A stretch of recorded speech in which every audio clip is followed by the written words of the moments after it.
დღეს გასართობად გვაქვს კომპანია Lost-Ape-ის მიერ გამოშვებული box modes სახელწოდებით Telema.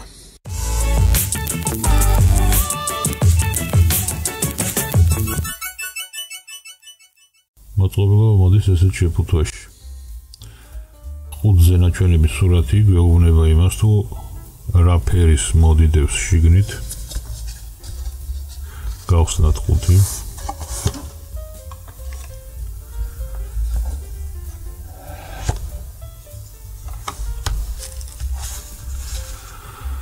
და ჩვენ ხედავთ, რომ ხუთში დევს მომხმარებლის სახელმძღვანელო, რომელიც არ არის ქართული ენა.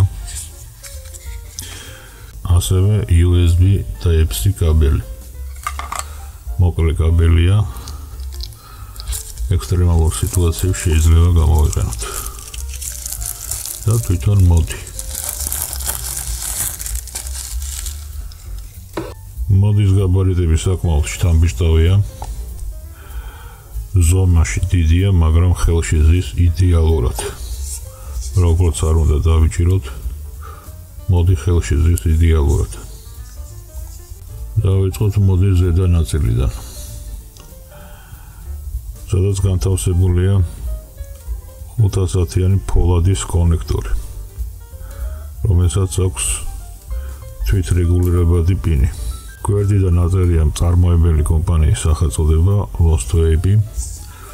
მეორე გვერდიდან წაწერა გვამცნობს მოდის დასახელებას Telema და იმ ჩიპს, რომელიც ჩიპიც უდევს, Quest ჩიპი. გადამხრიდან აქვს მოც წარწერა, რომ წარმოებულია Lost-Ape-ის მიერ, სერტიფიკატები და მეტი არაფერი. მოდი მუშაობს 18650 ფორმატის აკუმულატორებზე და აკუმულატორების ხუფი იხსნება გვერდიდან. საკმაოდ მყარად არის დამაგრებული მასში განთავსებული მაგნიტების მეშვეობით. მოდში იდება, როგორც უკვე ვთქვი, ორი ცალი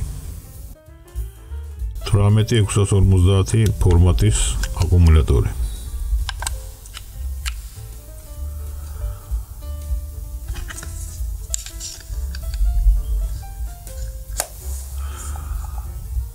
სახურავი ძალიან კარგად მუშაობს, ანუ იხურება იდეალურად და არანაირი, სრულიად არანაირი ლიფტი არ გააჩნია.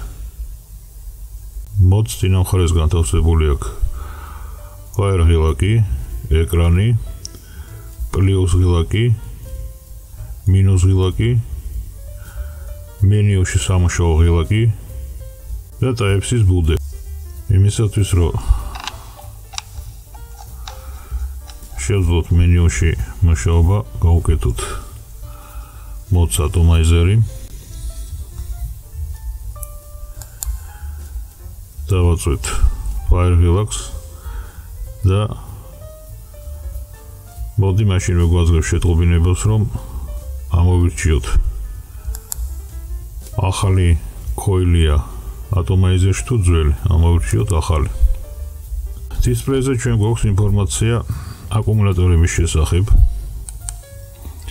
ასევე რეჟიმი, რომელ რეჟიმშიც ვაურთხებთ, ჩვენ შეგვიძლია რეჟიმი შევცვალოთ პლუს და მინუს ღილაკებზე დაჭერით. გადავიდეთ უჟანგავი ლითონის რეჟიმზე, ან ტიტანის რეჟიმზე, ნიკელის რეჟიმზე. ასევე გვაქვს საშუალება ამოვირჩიოთ რეჟიმი მრუდი და დავაყენოთ ეს მრუდი, როგორც ჩვენ გვინდა და ასეთ რეჟიმში მოვიხმაროთ. მოდი. ასევე შეგვიძლია ამოვირჩიოთ ვარი ვოლტი, ვარი ვატის ნაცვლად და ბაიპასი. ანუ, როგორც ხედავთ, რეჟიმების საკმაო რაოდენობით აქვს და რომელშიც გვინდა იმ რეჟიმში ავაურთქლებთ სითხეს. ერთი ეგ არის, რომ ამორჩევის დროს უნდა დავაფიქსიროთ შუა ღილაკით, რომელსაც ამოვირჩევთ, დავაწვევით შუა ღილაკს და დავაფიქსირებთ. იმისათვის, რომ გადავიდეთ შემდეგ მოქმედებას. Power-ის რეჟიმის შემთხვევაში ჩვენ ვაორთქლებთ ვარიოდზე. ანუ ჩვენ რომ მოვუმატოთ ან დავუკლოთ ვატების რაოდენობას, უნდა დავაფიქსიროთ ეს შუა ღილაკით და შემდეგ უკვე პლუს მინუს ღილაკით ვცვალოთ ვატების მაჩვენებელი. ეს იქიდან გამომდინარე რა სპირალს მოვიხმართ და რა წინაღობა აქვს სპირალს. როგორც კი ამოვირჩევთ საჭირო რაოდენობას, დავაფიქსირებთ ისევ შუა ღილაკით. შემდეგ არის მომხმარებლის ამორჩევა. შემდეგ მოდის რეჟიმები normal, soft, hard, ანუ ნორმალური, დაბალი და მაღალი. დავაფიქსიროთ რომელიც გვინდა. შემდეგ მოდის ნაპასების რაოდენობა. ანუ რამდენი ნაპასი გვაქვს გაკეთებული, თუ ჩვენ დავაწვევით შუა ღილაკს, ნაპასების რაოდენობის მრიცხველი განულდება. სეტინგებით შეგვიძლია ძირითად მენიუში შესვლა, სადაც უკვე შეგვიძლია ქვემენიუების საშუალებით დავაპროგრამოთ ჩვენი მოდი.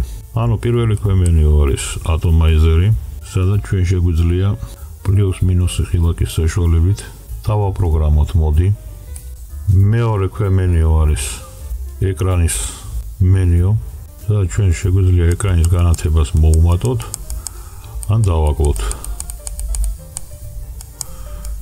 მე მაქსიმუმზე ავწევ,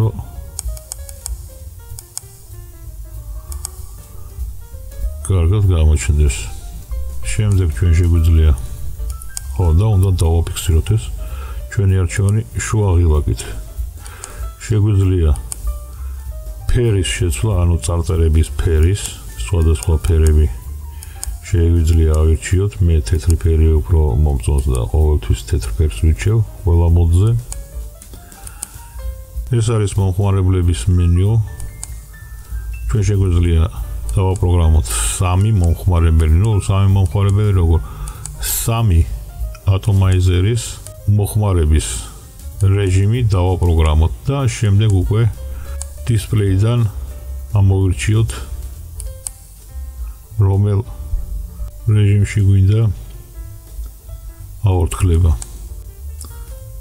შემდეგ მოდის ქვემენიუ რესეტი, ანუ ქარხნულ მდგომარეობაში დაბრუნება პროგრამის და ბრაშევკის ვერსია, ანუ აქ არის ვერსია 1 და 0. ჯერჯერობით ეს ბოლო ვერსია და უკან დაბრუნება. მოკლედ სულ ეს არის ამ მოდის მენიუ, საკმაოდ მარტივია დასაპროგრამებლად და მოსახმარად.